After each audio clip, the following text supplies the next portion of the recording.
रखिएगा, पाश्चात्य जगत के जितने लोगों के बारे में आज की युवा पीढ़ी मुझे पूछती है कि बिल गेट्स ने कौन सा लक्ष्मी की साधना किया, किसने कौन सा बड़ा, सरस्वती का, आइंस्टीन ने, एडिसन ने, न्यूटन ने साधना किया, वो बड़े ज्ञानी होंगे।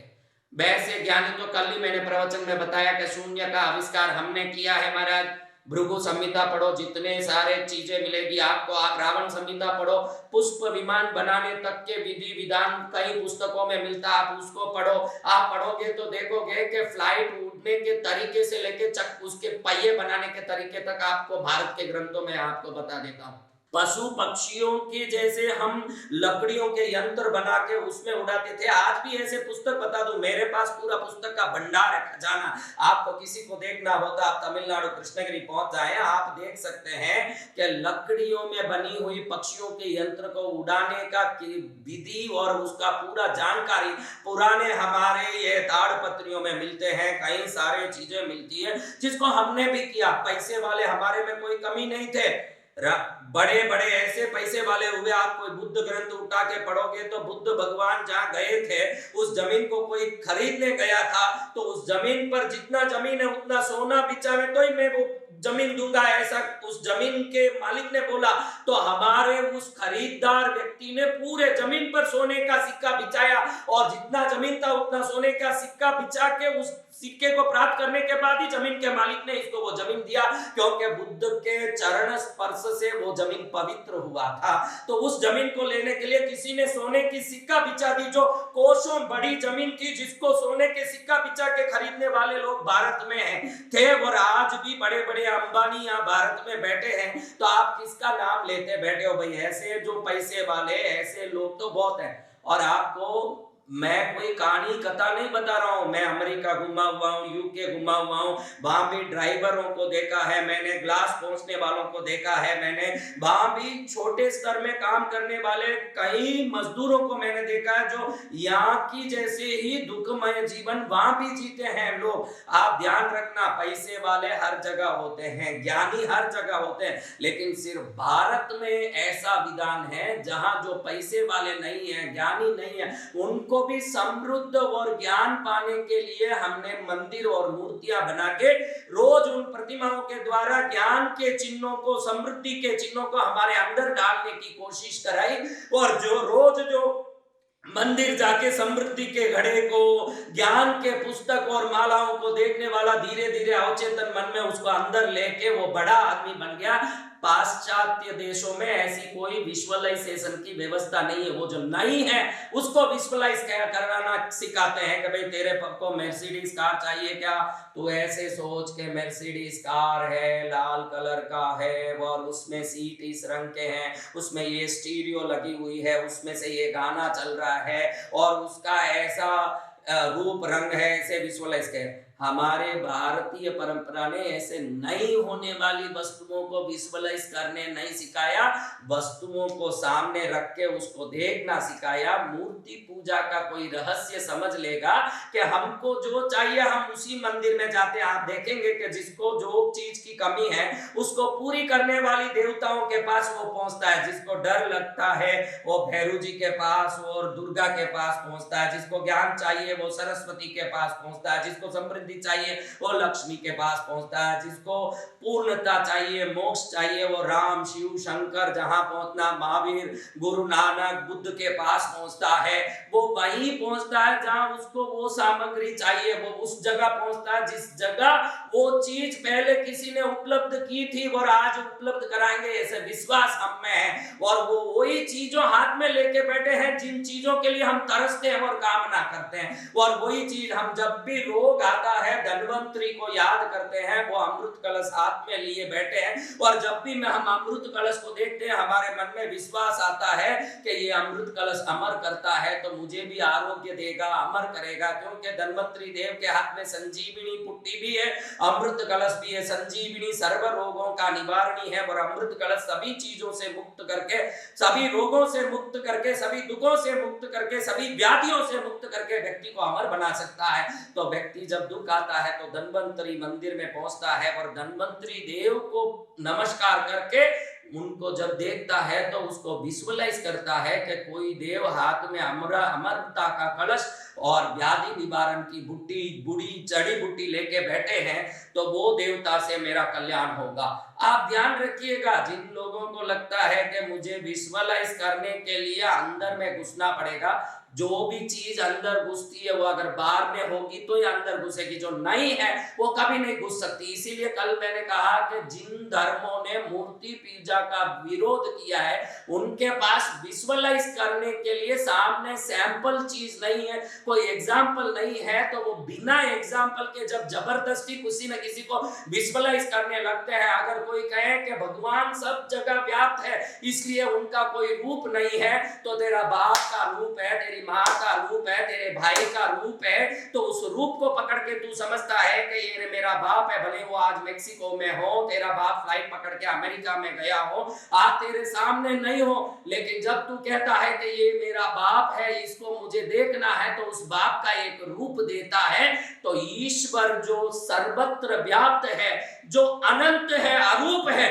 उनको एक रूप देके विजुअलाइज कराने की अगर कोई ताकत इस संसार में प्रकट हुई तो वो भारतीय संस्कृति में प्रकट हुई, क्योंकि बिना कोई विजुअलाइजेशन, मेरा एक बेटा है उसका रूप नहीं है भाई लेकिन मेरा बेटा है, मेरा एक बाप है उसका रूप नहीं है लेकिन मेरा बाप है, अगर ऐसा कोई कहता हो तो वही व्यक्ति कह सकता है मेरा एक भगवान है लेकिन उसका कोई रूप नहीं है लेकिन मेरा भगवान है। मेरे को उन मूर्खों पर हंसी आती है जिसको ऐसे लगता है कि सर्वव्यापी ऊर्जा भगवान है। हम बच्चों के लिए भी स्कूल चलाते हैं, युवाओं के लिए भी स्कूल चलाते हैं, तो प्रोफेसरों के लिए भी पाठ पढ़ाते हैं। ये विश्व का एक प्रणाली रहा है। आप ऐसे नहीं कर सकते कि भाई बड़े बड़े लोग पढ़ाई पढ़ेंगे लेकिन बच्चे नहीं पढ़ पाएंगे, क्योंकि बच्चा ABCD सीखेगा तो फिर थोड़ा आगे जाके एप्पल, कैट, रैट, डॉग सब सीखेगा, फिर जाके We eat apple for health ऐसा ये कोई वर्ड बोल सकेगा। ये स्टेप बाय स्टेप होगा। आरूपी भगवान को रूप में जानना, रूपी भगवान को स्वयं में जानना, स्वयं में आए हुए भगवान को परम व्यापित सर्वशक्ति मानना, ऐसे बाल पाठ से पूर्ण पाठ तक ले जाने वाली भारतीय संस्कृति को अगर कोई ढंग से समझ लेगा तो वो समझ लेगा कि हमने कभी भगवान की सर्वव्यापिता का मना नहीं किया है। हम ऐसे नहीं बोल रहे कि भगवान सर्वव्यापी नहीं है। भगवान की सर्वव्यापिता को हमने विष्णु पुराण में बहुत अच्छे से साबित किया है कि भगवान ने 3 पैर में इस पूरे ब्रह्मांड को नाप लिया। सर्वव्यापी जो नहीं हो, सर्वव्यापी होने की शक्ति नहीं प्राप्त करता हो, वो एक पैर में पृथ्वी को, दूसरे पैर में आकाश को, तीसरे पैर को मां बलि के सिर पर नहीं रख सकता।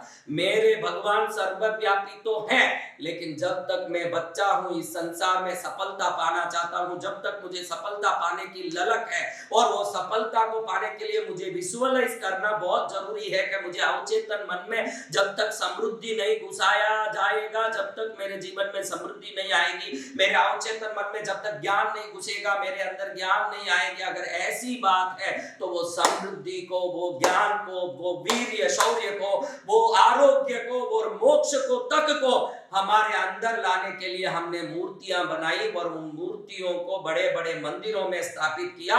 उन मंदिरों की बृहत्ता और विराटता से हम ईश्वर की विराटता और बृहत्ता को निरूपित किया और उसके अंदर रहे हुए परमात्मा को जब तक संसारिक सफलता से लेके धार्मिक सफलता तक और आत्मिक सफलता तक जाना था, तब तक विजुअलाइज किया।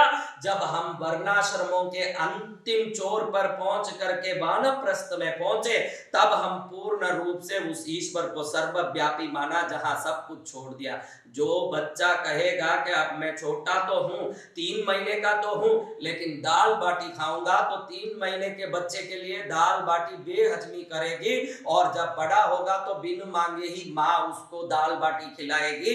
तो हमारे धर्म ने क्रम से सिखाया है सफल होना।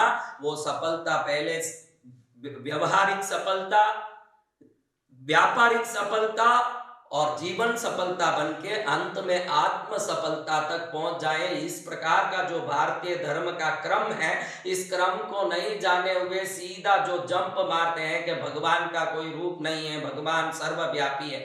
भाई जो सर्वव्यापी है, सर्वशक्तिमान है, जिसको तुम बोलते हो भाई सर्वशक्तिमान है, सर्वशक्तिमान शब्द में एक रहस्य छुपा है। मैं आज अच्छे से चेतावनी दे दूं, सर्वशक्तिमान शब्द में एक शब्द छुपा है। अगर वो थोड़ा कमजोर शक्तिमान हो तभी वो कोई रूप लेके नहीं आ पाएगा। उसमें अगर आप उसको सर्वशक्तिमान बोलते हो तो उसमें रूप लेने की भी एक शक्ति होनी चाहिए, वो तभी सर्वशक्तिमान होता है। यानी भगवान अपूर्ण शक्तिमान है, तब वो व्यापी है, अरूपी है, लेकिन रूप नहीं ले सकता। ऐसा हो सकता है जो सर्वशक्ति का अर्थ है वो अरूपी होके भी रूप लेने की ताकत रखता हो, फिर तो वो सर्वशक्तिमान हो गया।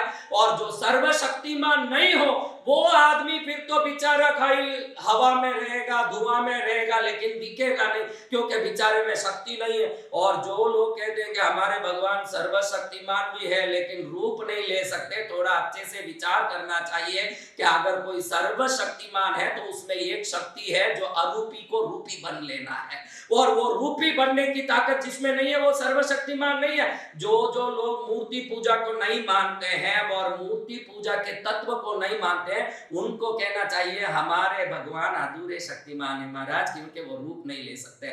सर्वशक्ति तो कोई भी तरह की शक्ति होगी, उसमें एक भी शक्ति घटेगी तो वो सर्वशक्तिमान कैसे हुए महाराज? मेरे को तो ये बड़ा आश्चर्य लगता है कि हमारे भगवान सर्वशक्तिमान है लेकिन दिखते नहीं है, सब जगह रहते हैं। सब जगह तो हमारे गैस के चूल्हे का धुआं भी रहता है, उसका क्या करें भाई? हम उसका नहीं बोल सकते। सर्वशक्तिमान वो है जो हमारे लिए माँ बनके, यशोदा बनके हमको मक्खन भी खिलाएगा। सर्वशक्तिमान वो है जो हमारे लिए सखा बनके, कृष्ण बनके अर्जुन को उपदेश भी देगा। सर्वशक्तिमान वो है हमारे लिए जो मीरा बनके भजन भी करेगा। वो सर्वशक्तिमान ईश्वर, उस व्यापी को हम नमस्कार करते हैं जिससे हम विजुअलाइजेशन की टेक्निक को पक्के से समझते हैं। और जिसने ये पक्के से समझ लिया वो मानता है कि मुझे पैसा देके कहीं वर्कशॉप में जाने की जरूरत नहीं है। सुबह उठ के मेरे राम के मंदिर जाऊं, मेरे पार्श्वनाथ के मंदिर जाऊं, मेरे नानक जी के द्वार में जाऊं, और मैं बुद्ध के कोई भी मठ में जाऊं, जहां जाता हूं तो मैं विजुअलाइज करता हूं उनके ज्ञान को, उनकी शक्ति को, उनकी असीमित ऊर्जा को, उनकी सिद्धियों को। और जब भी उसको मैं देखता हूं निरंतर मेरे अवचेतन मन में उनकी शक्ति, सिद्धि, ज्ञान, समृद्धि, ताकत, जिनके एक इशारे पर राजा नाचते थे वो भगवान महावीर, जिनके एक इशारे पर दुनिया कदम छूती थी वो बुद्ध, जिनके एक इशारे पर पूरे संसार ने अपने सिर पर सापा पहन लिया वो सिख समाज, जिनके इशारे पर दुनिया जय श्री राम कहती है वो हमारी सनातन समाज। ये सभी समाज वो है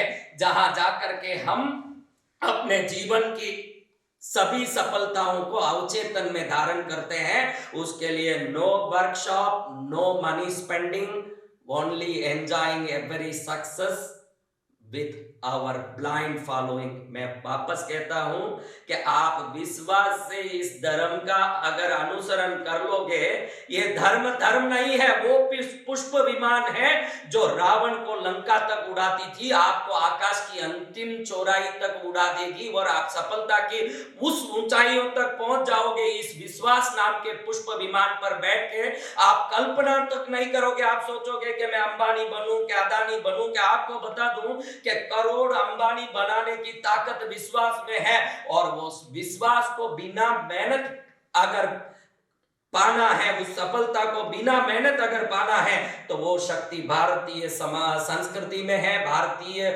दर्शन में है, भारतीय क्रियाओं में है। उसको पालो तो आपका जीवन निरंतर सफल होगा और आप सफलता की उस सीमा में पहुंचो। ये मैं चाहता हूं, आपका परिवार वाले चाहते हैं।